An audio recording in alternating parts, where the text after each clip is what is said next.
আয়াত আছে না একটা, লাইসাতিত তাওবাতু লিল্লাযিনা ইয়ামালুনা ইন্নামাত তাওবাতু লিল্লাযিনা ইয়ামালুনা সুআ বিজাহালাতিন সুম্মা ইয়াতুবু আলাইহি মিন কারিবিন ফাউলাইকা ইয়াতুবুল্লাহু আলাইহিম।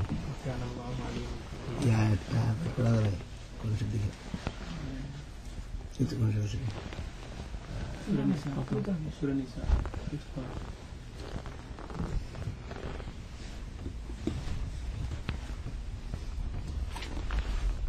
نحمده ونصلي على رسوله الكريم أما بعد فأعوذ بالله من الشيطان الرجيم بسم الله إنما يخشى الله من عباده العلماء وقال رسول الله صلى الله عليه وسلم وأن العلماء ورثة الأنبياء وأن الأنبياء لم يورثوا دينارا ولا درهما إنما ورثوا العلم فمن أخذه أخذ بحظ وافر وقال عليه الصلاة والسلام يحمل هذا العلم من كل خلف عدوله ينفون عنه تحريف الغالين وانتحال المبتلين وتعويل الجاهلين أو كما قال عليه الصلاة والسلام. হযরত উলামায়ে কেরাম, আমাদের এখানের বসাটা যেহেতু একটা খুসুসি মজলিস উলামায়ে কেরামের, এই কারণে এখানের আলোচনা সর্বসাধারণ মুসলমানে বোঝার মতো আলোচনা হওয়ার দরকার মনে করি না। আমি শুধু উলামায়ে কেরামদের দায়িত্ব এবং গুরুত্বটা নিয়ে এই আলোচনা করার বেশি জরুরত মনে করি আমি।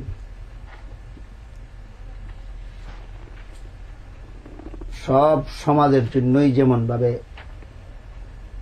শিক্ষিতরা হয় অশিক্ষিতদের জন্য পরিচালক, মুসলমান ও মুসলমান নির্বিশেষে দুনিয়ার যে কোনো দেশে, যে কোনো সমাজে, যে কোনো ধর্মাবলম্বীদের শিক্ষিতরাই হয় অশিক্ষিতদের পরিচালক, ঠিক তেমনি ভাবে মুসলমানদের মধ্যে আলেমগণই গোটা মুসলিম জাতির পরিচালক। আলিম যেদিকে চলবেন গোটা মুসলিম জাতি ওই দিকে চলতে বাধ্য। আলেম যেদিকে চলবেন না ওই দিকে আওয়াম মুসলমান ইচ্ছা থাকলেও চলতে পারবে না। মাসালান আলিম যদি মসজিদে যান না, নামাজ পড়ান না, তাহলে আওয়ামরা মসজিদে যাইবে না, জামাত পাবে না। আলেমরা মসজিদে গিয়ে নামাজ পড়াইয়াই আওয়াম যাইতে চায় না। আলেমরা যদি যান না তাহলে যাবেই না। কাজেই গোটা মুসলমান সমাজের পরিচালক হইলেন আলেমগণ। আলেমগণ হইলেন গাড়ির ইঞ্জিনের মতো। ইঞ্জিন যেদিকে যাবে গাড়ি সেই দিকে যাইতে বাধ্য। ইঞ্জিন চললে গাড়ি চলতে বাধ্য, ইঞ্জিন বন্ধ থাকলে গাড়ি বন্ধ থাকতে বাধ্য। ইঞ্জিন কোনো দিকে না গেলে গাড়ি কোনো দিকে যাইতে পারে। আলেমরা হইলেন গোটা মুসলমান সমাজ নামক গাড়ির ইঞ্জিন। ইঞ্জিন স্টার্ট দিয়া ইচ্ছা করলে গাড়ি সামন দিকেও চালানো যায়, ইচ্ছা করলে গাড়ি পিছন দিকেও চালানো যায়। ঠিক তেমনি ভাবে আলেমগণ ইচ্ছা করলে জাতিটাকে আগাইয়াও নিতে পারেন, জাতিটাকে পিছাইয়াও দিতে পারেন।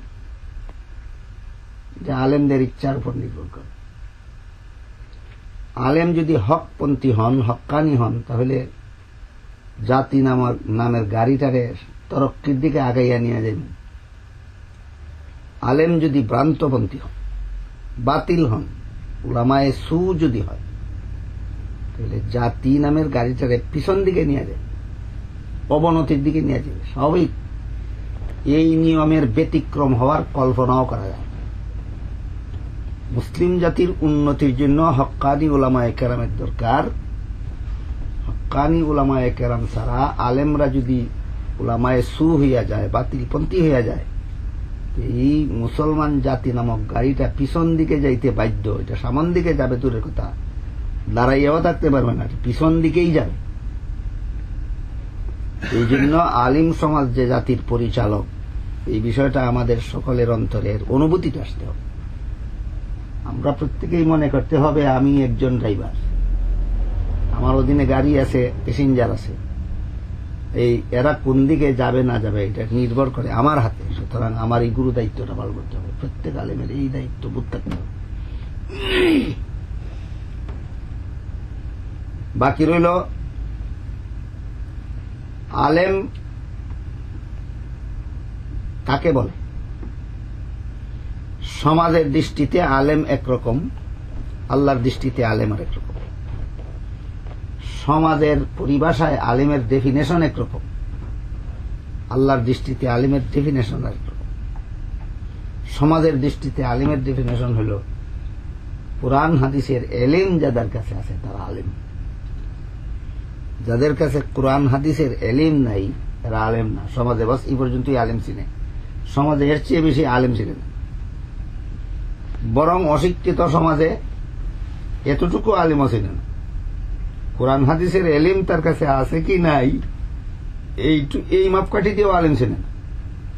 আলেমের বেশ ধারণ করলে, আলেমের মতো চালচলন হইলে, আলেমের মতো কথাবার্তা বললে সমাজে ওকে অনেক সময় একে আলেম মনে করে। এটা ঠিক না, এটা ভুল। আলেমের বেশ ধারণ করলে, আলেমের মতো চালচলন হইলে, আলেমের মতো কথাবার্তা করলে, এমনকি আলেমের মতো আমল করলেও যদি কুরআন হাদিসের এলেম না থাকে তাহলে তারা আলেম মনে করা ভুল। মূর্খ সমাজ এইরকম লোককেও আলেম মনে করে, আমি ওদের কথা বলতেছি। অন্তত সচেতন আওয়াম সমাজ তারা মনে করে যে কুরআন হাদিসের এলেম যাদের কাছে আছে তারা আলেম। ঠিক আছে এদের দৃষ্টিভঙ্গি, কিন্তু আল্লাহ পাক রব্বুল আলামিনের দৃষ্টিতে কুরআন হাদিসের এলিম যাদের কাছে আছে তারাও আলেম নয়। আমি এটা বলতে চাই, সমাজের দৃষ্টিতে যাদের কাছে কুরআন হাদিসের এলিম আছে তারা আলেম। আল্লাহর দৃষ্টিতে কুরআন হাদিসের এলিম যাদের কাছে আছে তারাও আলিম নয়। বরং আল্লাহর দৃষ্টিতে আলিম শুধু তারা যারা কুরআন হাদিস যেভাবে চলতে বলে সেইভাবে যারা চলে, শুধু আল্লাহ তাদেরকে আলেম বলে। সোজা কথায় সহজ সরল ভাষায় বলতে গেলে আওয়াম লোকে জাননেওয়ালাকে আলিম বলে আর আল্লাহ মাননেওয়ালাকে আলিম বলেন। আমরা আল্লাহর দৃষ্টিতে আলেম হইতে গেলে শুধু কোরআন হাদিসের জাননেওয়ালা হইলেই চলবে না, কোরআন হাদিসের মাননেওয়ালা হইতে হবে। আমরা যারা কোরআন হাদিসের এলিম শিখছি আওয়ামের দৃষ্টিতে আমরা আলেম হইছি, আল্লাহর দৃষ্টিতে আমাদের আলেম হইতে হবে। যদি জাতির ইঞ্জিন হইতে চাই, যদি জাতির ড্রাইভার হইতে চাই, তাহলে শুধু আওয়ামের দৃষ্টিতে আলেম থাকলে চলবে না, আল্লাহর দৃষ্টিতে আমাদের আলেম হইতে হবে। এই ব্যাপারে আমি যে আয়াতের অংশ তিলাওয়াত করছি, এদিকে আল্লাহ পরিষ্কার ভাষায় এই কথাটার দিকে ইঙ্গিত করে দিয়েছেন। আল্লাহ বলেন ইন্নামা ইয়াখশাল্লাহ মিন ইবাদিহিল উলামা। এর বিভিন্ন মর্ম হইতে পারে। এক সহজ সরল মর্ম এটাও যে আল্লাহকে ভয় করে যারা চলে শুধুমাত্র তারাই উলামাদের অন্তর্ভুক্ত হইতে পারে। খুদা বিরুতা যে কাজের দ্বারা আল্লাহর দরবারে শাস্তি হবে, এই কাজকে যারা পরিহার করে চলে, বর্জন করে চলে, তাদের দৃষ্টি তারাই শুধু আল্লাহর দৃষ্টিতে আলিম হইতে পারে। এই কারণে তাকওয়া বা খুদা বিরুতা, যে কোরআন হাদিস জাননেওয়ালাদের মধ্যে তাকওয়া বা খুদা বিরুতা অর্জন হইলে তিনি আল্লাহর দৃষ্টিতে আলিম গণ্য হইতে পারেন। তাকওয়া জিনিসটা কি এটাও আপনাদের জানা থাকার কথা, আমি স্মরণ করাই দিই শুধু। হযরত উমর রাদিয়াল্লাহু তাআলা আনহু হযরত উবাই ইবনে কাব রাদিয়াল্লাহু আনহুরে জিজ্ঞাসা করলেন তাকওয়া কি জিনিস। উবাই ইবনে কাব রাদিয়াল্লাহু আনহু প্রশ্নের সোজা জবাব না দিয়া পাল্টা উমরকে জিজ্ঞাসা করলেন, আপনি কি কাঁটাদার গাছের জঙ্গল দেখেছেন কোনদিন, যে জঙ্গল কাঁটাওয়ালা গাছে ভরা? উমর বলেন দেখেছি। উবাই জিজ্ঞেস করলেন এরকম জঙ্গলে দিয়া কি গেছেন কোনদিন? উমর বলেন গেছি। উবাই জিজ্ঞাসা করলেন, কাঁটাতার গাছে ভরা জঙ্গলে দিয়ে আপনি গেলেন কিভাবে? উমর বলেন, এমন ভাবে শরীর কাপড় সামলাইয়া গেছি যেন এই জঙ্গলের কোনো কাঁটা আমার গায়ে না লাগে। তখন উবাই বলেন, এইটার নাম হইল তাকওয়া। অর্থাৎ গোটা দুনিয়াটাই আল্লাহর নাফরমানি মূলক কার্যকলাপে ভরপুর একটা কাঁটাতার গাছের জঙ্গল। দুনিয়াটা হইল একটা জঙ্গলের মতো, আর সকল প্রকার পাপাচারে লিপ্ত মানুষগুলি হইল এক একটা কাঁটাতার গাছের মতো, আর সকল প্রকার পাপগুলি হইল এই গাছের এক একটা কাঁটার মতো। এই দুনিয়া নামের জঙ্গলটার মধ্যে এই পাপিষ্ট মানুষের সমাজে এই পাপাচারের ভিতর দিয়ে আমাকে চলতে হবে, যেন এই পাপিষ্টের কোন পাপাচার আমার মধ্যে না আসে। এই অবস্থায় দুনিয়াতে জীবনযাপন করতে পারলে তাকওয়া হাসিল হল। এই গুণটা যদি আমাদের মধ্যে আসে, তাহলে ওই আল্লাহর খাসিয়াত, আল্লাহর ভয় আমাদের ভিতরে ঢুকলো, তখন আমরা শুধু এলিমওয়ালা হইব না, সাথে সাথে আমরা আমলওয়ালা হইব। তখন আল্লাহর দৃষ্টিতেও আমরা আলেমদের অন্তর্ভুক্ত হইতে পারব। আরেকটা বাইরিছে, আল্লাহ পাক রব্বুল আলামিন এই মর্মে সূরায়ে নিসার 17 নম্বর আয়াতে বলতেছেন, ইন্নামাত তাওবাতু আলাল্লাহি লিল্লাযীনা ইয়ামালুনা আস-সুআ বিজাহালাতিন সুম্মা ইয়াতুবুনা মিন কারিবিন ফাউলাইকা ইয়াতুবুল্লাহু আলাইহিম ওয়া কানাল্লাহু আলিমান হাকীমা। এর আগের আয়াতে আল্লাহ বলছেন, অন্য এক আয়াতে আল্লাহ বলছেন, লাইসাতিত তাওবাতু লিল্লাযীনা ইয়ামালুনা সাইয়্যাত। হ্যাঁ, ওই সমস্ত লোকের তওবা নয় যারা পাপাচার কইরেই চলে সারা জীবন ভর, তারপর যখন মৃত্যু উপস্থিত হয় তখন বলে তওবা করলাম। যে সমস্ত লোকে জীবনভর গুনার কাজ কইরেই থাকে, তাকওয়ার পথে আসে না, এরা যখন মৃত্যু জাতের সামনে যখন উপস্থিত হয় তখন বলে তওবা করলাম। আল্লাহ বলেন এদের তওবা নয়। কাজেই এখানে আয়াতে বলতেছেন কাদের তওবা, ইন্নামাত তাওবাতু আলাল্লাহি লিল্লাযীনা ইয়ামালুনা আস-সুআ বিজাহালাতিন। তওবা হইল তাদের তওবা যারা গুনার কাজ করে জাহালতের কারণে। গুনার কাজ করে জাহালতের কারণে, এই কথাটার ব্যাখ্যায় মুফাসসিরিন একরাম লিখছেন, একজন মানুষ কোরআন হাদিসের এলেমওয়ালা, এই কাজটা যে গুনার কাজ এটা সে জানে, এরপরও এই কাজটা করে কেন? দেখছেন এই মুহূর্তে তার মধ্যে সিফতে এলেম রইল না, সে জাহালাতের সিফতে চলে গেল। একজন আলেম যদি মদ খায়, একজন কোরআন হাদিস পড়িয়া টাইটেল পাস করলো, একজন মৌলানা সাহেব যদি মদ খায়, যেই মুহূর্তে মদ খাইল সে, এই মুহূর্তে সে আর আলেম রইল না, সে জাহেল হয়ে গেল। এই দিকে ইঙ্গিত করে আল্লাহ বলেন লিল্লাযীনা ইয়ামালুনা আস-সুআ বিজাহালাতিন। গুনার কাজ যখনই করবে মানুষ, যত বড় আলেম হোক, ঠিক এই মুহূর্তে সে জাহেল হয়ে যায়। যত বড় আলেমই হোক, যখন কোন গুনার কাজে লিপ্ত হইবে, গুনার কাজে লিপ্ত হওয়ার মুহূর্তে সে আলেম থাকে না, সে জাহেল হয়ে যায়। বাকি রইল প্রশ্ন, সে আলেম থাকলো না কিভাবে? সে তো জানতেছে আমি এটা হারাম করতেছি। একজন আলেম জানে মদ খাওয়া হারাম, জেনে শুনেই মদ খাইতেছে, জানে তো সে হারাম, তাহলে আলেম রইল না কিভাবে? এই প্রশ্নের জবাবে মুফাসসিরিন একরাম লিখছেন এই কথা, যে এটার বিধান জানার দৃষ্টিভঙ্গিতে তাকে জাহাল বলেছে। বিধান তো একজন আওয়ামী জানতে পারে, কোরআন হাদিস পড়ে না, সেও জানে মদ খাওয়া হারাম। এখানে কোন দৃষ্টিভঙ্গিতে মদ পানকারী বা গুনায় লিপ্ত ব্যক্তিকে জাহিল বলা হয়েছে? জাহিল বলা হয়েছে এর পরিণাম সম্পর্কে যার অন্তরে ভয় নাই, তারে আলেম বলা হয়েছে। তুমি জানো নি এর পরিণাম কি? তুমি জানো কি এর পরিণাম কি? এই পরিণাম সম্পর্কে জানার মতো জানে না, পরিণাম সম্পর্কে বুঝার মতো বুঝে না, তার ভয়াবহ পরিণতিটার কথা অন্তরে স্থান দিতে পারে না। এই কারণে এখানে ইয়ামালুনা আস-সুআ বিজাহালাতিন বলা হয়েছে, জাহালতের কারণে গুনার কাজ করে। সুদা কথায় সূরায়ে নিসার 17 নম্বর আয়াতে গুনার কাজে লিপ্ত ব্যক্তির সিফত এলিম বলা হয়েছে না, গুনার কাজে লিপ্ত ব্যক্তির সিফত জাহালত বলা হয়েছে। গুনায় লিপ্ত লোক আলিম নয়, গুনায় লিপ্ত লোক জাহেল। সুতরাং এই আয়াতের তাফসীরের দ্বারা এই কথা পরিষ্কার হইয়া গেল যে আল্লাহর দৃষ্টিতে আলেম হইলে সিফতে তাকওয়ার সাথে মুত্তাসিফ হইতে হবে এবং আল্লাহ বিরুতা অর্জন করতে হবে, তাকওয়া অর্জন করতে হবে, অর্থাৎ সকল প্রকার গুনার পথ পরিহার করে চলতে হবে। তখন আমি আল্লাহর দৃষ্টিতে আলেম হইলাম। আমার জন্য সম্ভব জাতির ইঞ্জিন হওয়া, আমার জন্য সম্ভব এই জাতির ড্রাইভার হওয়া।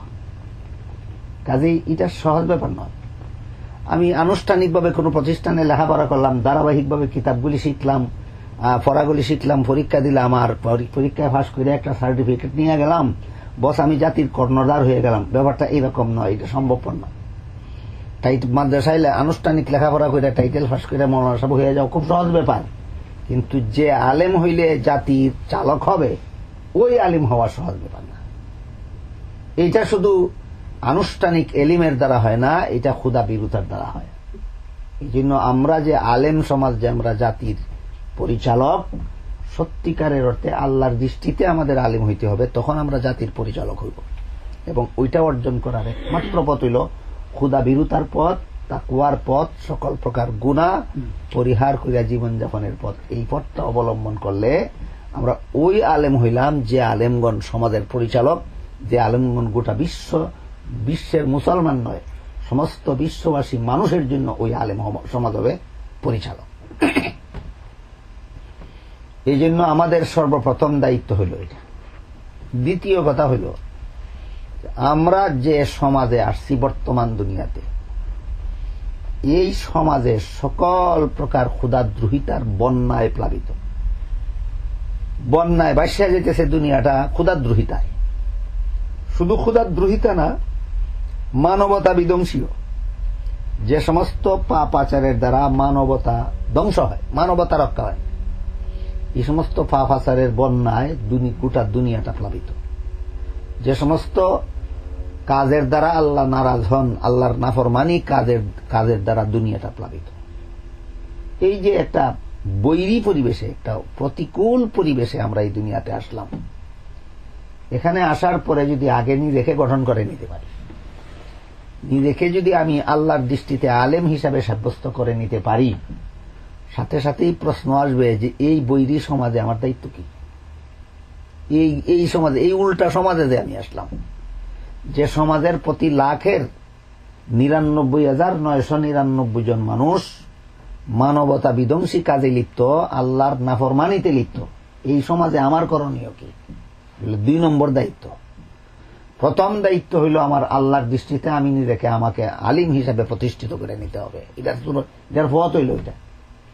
যখন প্রথম দায়িত্ব আমার শেষ হইল, প্রথম দায়িত্ব শেষ হওয়ার আগে 2 নম্বর দায়িত্ব নিলে আরো হিতে বিপরীত হবে।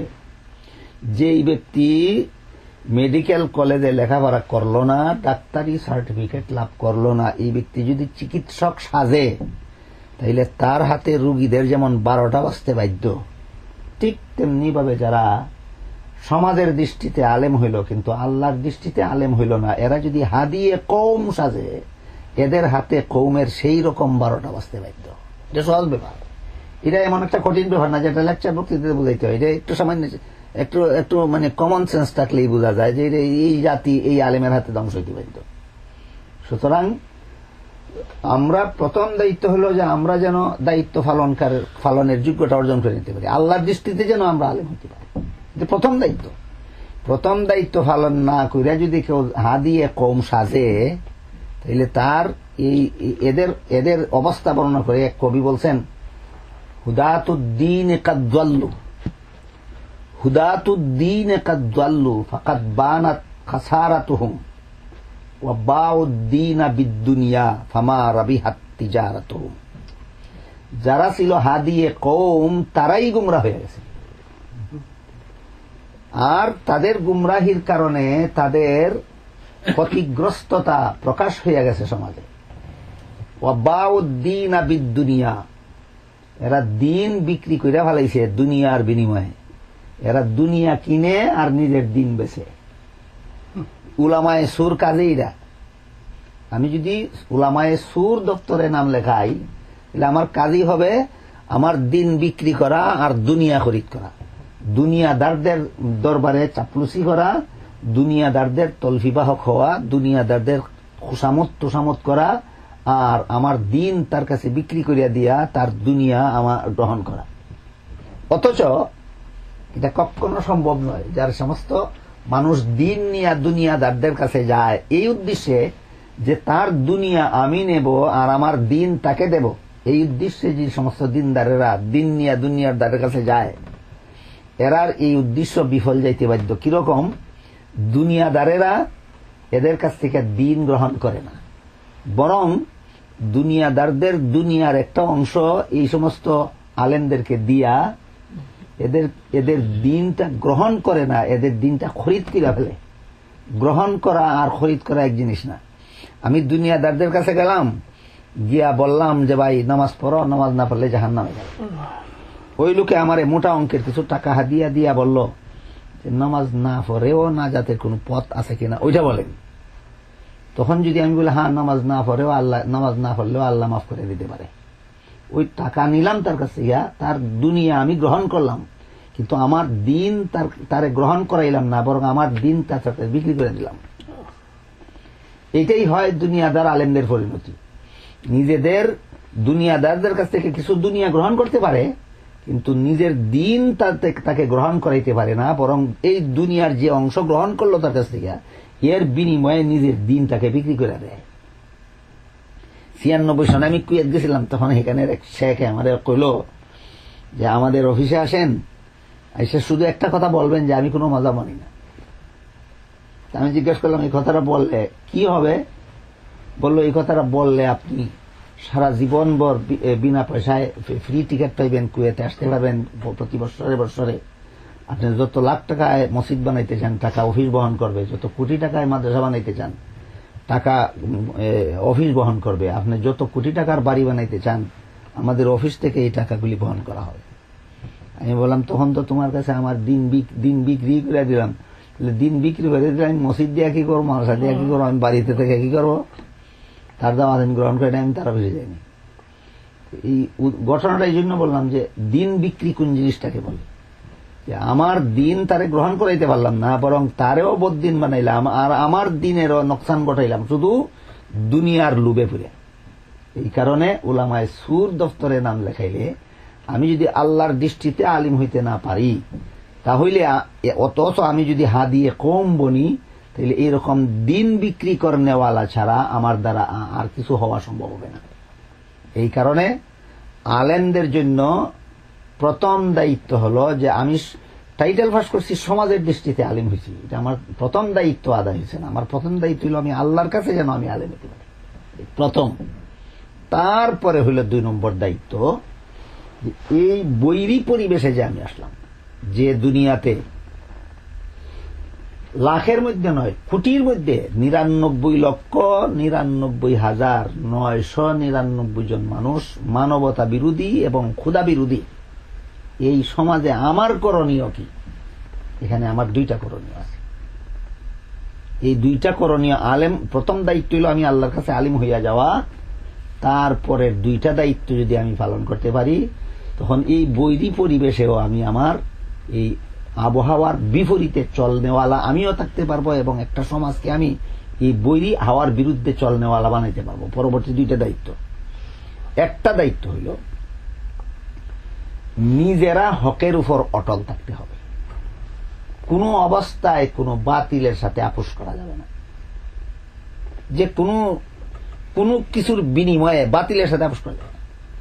নিজে হকের উপর মুস্তাহকাম থাকতে হবে, নিজে মজবুত থাকতে হবে হকের উপর, প্রথম দায়িত্ব।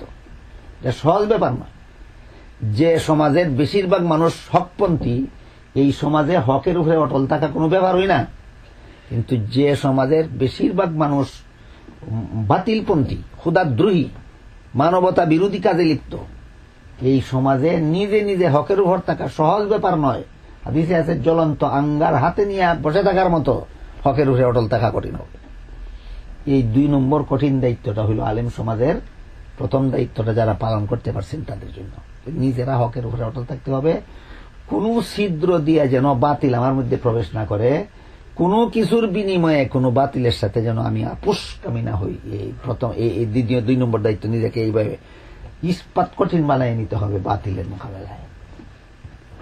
3 নম্বর দায়িত্ব হল আমি যখন হকের উপর অটল থাকব, আমি যতদিন থাকব, আমার বিবি যতদিন থাকবে, আমার বাচ্চা যতদিন থাকবে, ততদিন আমার পরিবারটা রক্ষা হইল। কিন্তু সমাজে যদি এই জিনিসটা প্রচারের কোনো ব্যবস্থা আমি না করি, আমি যখন মরে যাব তখন আমার ছেলেটা থাকবে হকের উপর, আমার ছেলেটা যখন মারা যাবে তখন আর কেউ আমার ঘরের মধ্যে আর কেউ থাকবে না হকের উপর। আমি আছি, আমার বিবি আছে, আমার বাচ্চা আছে, হকের উপর আমরা মজবুত, কিন্তু হকটাকে সমাজে টিকাইয়া রাখার কোন ব্যবস্থা আমি করি নাই। আমি মারা গেলে আমার ঘরের একজন হকপন্থী সদস্য শেষ হইল, আমার বিবি মারা গেলে আরেকজন হকপন্থী সদস্য শেষ হইল, আমার ছেলে মারা গেলে হকপন্থী সদস্য এই ঘরে 3 জন ছিল, 3 জন খতম হয়ে গেল। এরপর থেকে আমার নাতিও দিনদার হবে না, এরপরের নসল যা আছে একটাও দিনদার হবে না। এলো আমার ঘরের ভিতরের অবস্থা। আর বাইরের অবস্থা এমন হবে যে যদিও অগত্যা আমার পরিবারের সদস্যদেরকে দিনদার বানিয়ে যাওয়ার ব্যবস্থা করে যাইতে পারি, ছেলেরে যদি আমি দিনদার পরিবারে বিয়ে করাই, ছেলের সন্তানদেরকেও যদি আমি দিনদার বানিয়ে থুয়ে যাই, তাহলে আমি মরে গেলে আমার পরিবারটা বদ্দিন হবে না, আমার পরিবারটা দিনদার থাকবে ঠিক, কিন্তু এই আমার পরিবারের সদস্যরা ঘর থেকে বেরিয়ে চলবে কার সাথে? আমার ছেলের ঘরের নাতি বিয়া করাইবে কার ঘর? আমার ছেলের ঘরের নাতনি বিয়া দিবে কোন ছেলের কাছে? ওইটা তো বাতিল। কাজেই পরবর্তী নসলটা, আমার পরের নসলটা ঠিক রইল, এর পরের নসল ঠিক থাকবে না। কাজেই হক রে চিরস্থায়ীভাবে জিন্দা রাখার জন্য উলামায়ে কেরামের 3 নম্বর দায়িত্ব হইল যে সমাজেও হকটা চালু করার, হকের দাওয়াত অব্যাহত রাখা, হকের দাওয়াত অব্যাহত রাখা। 3 দায়িত্ব এই বৈরি পরিবেশে উলামায়ে কেরামের 3 দায়িত্ব। একটা হইল, প্রথমটা হইল আল্লাহর কাছে নিজেকে আলিম হিসাবে স্বীকৃতি মানে সাব্যস্ত করে নেওয়া। 2 নম্বরটা হইল নিজেরা নিজে এবং নিজের পরিবার পরিজন বিবি বাচ্চাকে নিয়ে হকের উপর অটল থাকা, বাতিলের সাথে আপোষকামী না হওয়া। আর 3 নম্বর হইল আমি এবং আমার পরিবার বর্গ বিদায়ের সাথে সাথে সমাজ থেকে যেন হক বিদায় হয়ে না যায়, এই জন্য সমাজের মধ্যে হকের দাওয়াত চালু রেখে যাওয়া। এই 3 দায়িত্ব পালন করলে কিয়ামত পর্যন্ত একটা গ্রুপ হকের উপর থাকবে। বিভিন্ন হাদিসে আল্লাহ রাসূল বলেছেন, লা তাযালু তাইফাতুম মিন উম্মতি যাহিরিনা আলাল হাক্কি ইলা ইয়াউমিল কিয়ামা লা ইয়াখাফুনা ফিল্লাহি লাউমাতা লাইম। এই ধরনের বিভিন্ন আলফাজের দ্বারা হাদিস আছে। কিয়ামত পর্যন্ত একটা দল হকের উপরে থাকবেই। এই একটা দল যে কিয়ামতের উপরে হকের উপরে থাকবে, এই 3টা দায়িত্ব পালন করেনেওয়ালা উলামায়ে কেরামের অবদানে থাকবে, এদের কুরবানিতে থাকবে। এই 3 দায়িত্ব পালন যারা করতে পারবে তাদের মাধ্যমে কিয়ামত পর্যন্ত হক থাকবে একদল। এই 3 দায়িত্বের কোনো একটা দায়িত্ব যে পালন করবে না, তার মাধ্যমে কিয়ামত পর্যন্ত একটা দল হকের উপরে থাকবে না। এই মর্মে আর এক হাদিসে আল্লাহ রাসূল বলেন, ইয়াহমিলু হাযাল ইলমা মিন কুল্লি খালাফিন উদুলুহু ইয়ানফুনা আনহু তাহরিফাল গালিন ওয়া ইনতিহালাল মুবতিলিন ওয়া তাবিলাল জাহিলিন। এই ইলমটাকে বহন করবে সকল যুগের একদল নিষ্ঠাবান আলেম, সকল যুগের একদল। তাইলে এই হাদিসের দ্বারা পরিষ্কার হইল যে সকল যুগেই একদল হক্কানি উলামায়ে কেরাম থাকবে। আর এক হাদিসে তো পরিষ্কার আল্লাহ রাসূল বলেন, ইন্নাল্লাহা লা ইয়াজমাউ উম্মতি আলা দালালাতিন আও কালা আলা দালালাহ। আমার সমস্ত উম্মত গুমরাহির উপর এক ঐক্যবদ্ধ হবে না। বেশিরভাগ মানুষ গুমরাহ হইয়া গেল, একদল মানুষ হকের উপরে সবসময় থাকবে। কাজেই একদল হক্কানি আলেম সবসময় থাকবেন। এদের দায়িত্ব কি? আল্লাহ রাসূল বলেন, ইয়াহমিলু হাযাল ইলমা মিন কুল্লি খালাফিন উদুলুহু ইয়ানফুনা আনহু তাহরিফাল গালিন। গুলু করনেওয়ালা, সীমা লঙ্ঘন করনেওয়ালারা এই এলিমের মধ্যে যে সমস্ত বিকৃতি সাধন করবে, এই বিকৃতি থেকে এলিমটাকে আবার পরিষ্কার পরিচ্ছন্ন করে দেবে। বিকৃতি সাধন থেকে এলিমকে তার যথাস্থানে ফিরে এনে দিবে একদল হক্কানি উলামায়ে কেরাম সর্বযুগে। ইয়ানফুনা আনহু তাহরিফাল গালিন ওয়া ইনতিহালাল মুবতিলিন। আর অযোগ্যরা যে বন্ডামি করে, অযোগ্যদের বন্ডামির থেকে এই এলিমটাকে নিরাপদ করে দিবেন একদল হক্কানি উলামায়ে কেরাম সর্বযুগের। ওয়া তাবিলাল জাহিলিন। একদল মূর্খরা অপব্যাখ্যা করে এই এলিমের, এই মূর্খদের অপব্যাখ্যা থেকেও এই এলিমটাকে নিরাপদ করে দিবেন একদল হক্কানি উলামায়ে কেরাম। এই যে তাহরিফ থেকে নিরাপদ করা আর ইয়া করা, ইন্তেহাল আল মুক্তিলিন বাতিলপন্থীদের এই ভণ্ডামির থেকে এলেমকে নিরাপদ করা, বা তাবিল আল জাহিলিন মূর্খদের অপব্যাখ্যা থেকে এলেমকে নিরাপদ করা, এইগুলি 3 নম্বর দায়িত্বের অন্তর্ভুক্ত করে দাওয়াতের হকের দাওয়াত চালু রাখা। এই হকের দাওয়াত সর্বদা আমাদের চালু রাখতে হবে। মোটামুটি আগাগোড়া খোলাসা কথা হইল যে কিয়ামত পর্যন্ত হক দুনিয়াতে টিকে থাকবে, একদল হকপন্থী মানুষ থাকবে, একদল হকপন্থী আলেম থাকবে, কিন্তু 3টা দায়িত্ব পালন করেনেওয়ালা আলেমদের কুরবানির বিনিময়ে থাকবে।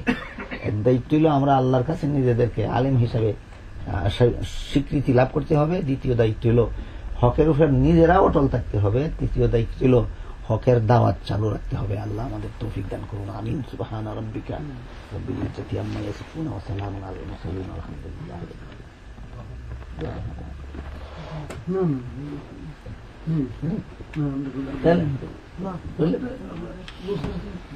اللهم صل على سيدنا نبينا مولانا محمد وعلى اله وصحبه وسلم كما تحب وترضى كما تحب وترضى. الحمد لله الذي هدانا لهذا وما كنا لنهتدي لولا ان هدانا الله. ربنا ظلمنا انفسنا وان لم تغفر لنا وترحمنا لنكونن من الخاسرين. আয় আল্লাহ, আমাদের এখানের বসারে কবুল মঞ্জুর করো। ইয়া আল্লাহ, যা কিছু আলোচনা করা হলো আমাদেরকে সঠিকভাবে উপলব্ধি করার তৌফিক দান করো। ইয়া আল্লাহ, এই আলোচনার জীবনে আমল করার, বাস্তবায়ন করার তৌফিক দান করো। ইয়া আল্লাহ, আমাদেরকে সত্যিকারের আলেম হওয়ার তৌফিক দান করো। ইয়া আল্লাহ, তোমার দরবারে আলেম হিসাবে স্বীকৃতি লাভ করার তৌফিক দান করো। ইয়া আল্লাহ, হকের উপর অটল থাকার, বাতিলের সাথে আপোষহীন হওয়ার তৌফিক দান করো। ইয়া আল্লাহ, হকের দাওয়াত এবং বাতিলের প্রতিবাদ সর্বদা সারা জীবন ভর চালাই দেবার তৌফিক দান করো। ইয়া আল্লাহ, আয় আল্লাহ, আমাদের জিন্দেগানে হেদায়েত করো, মুর্দেগানে নাজাত দান করো। ইয়া আল্লাহ, যারা যত রকমের দোয়া দরখাস্ত করেছেন প্রত্যেকের নেক দোয়াকে কবুল মঞ্জুর করো। ইয়া আল্লাহ, যারা যত রকমের আশা নিয়ে হাত উঠাইলাম প্রত্যেকের নেক বাসনার কবুল মঞ্জুর করো। ইয়া আল্লাহ, আমরা পক্ষ থেকে লাখ লাখ কোটি কোটি দুরূদ সালাম হযরত রাসূল করিম সাল্লাল্লাহু আলাইহি ওয়াসাল্লাম পৌঁছায় দাও। রব্বানা তাকাব্বাল মিন্না ইন্নাকা আনতাস সামিউল আলিম ওয়া তুব আলাইনা ইন্নাকা আনতাত তাওয়াবুর রহিম। وسبحان ربك رب العزة عما يصفون وسلام على المرسلين والحمد لله رب العالمين آمين برحمتك يا أرحم الراحمين.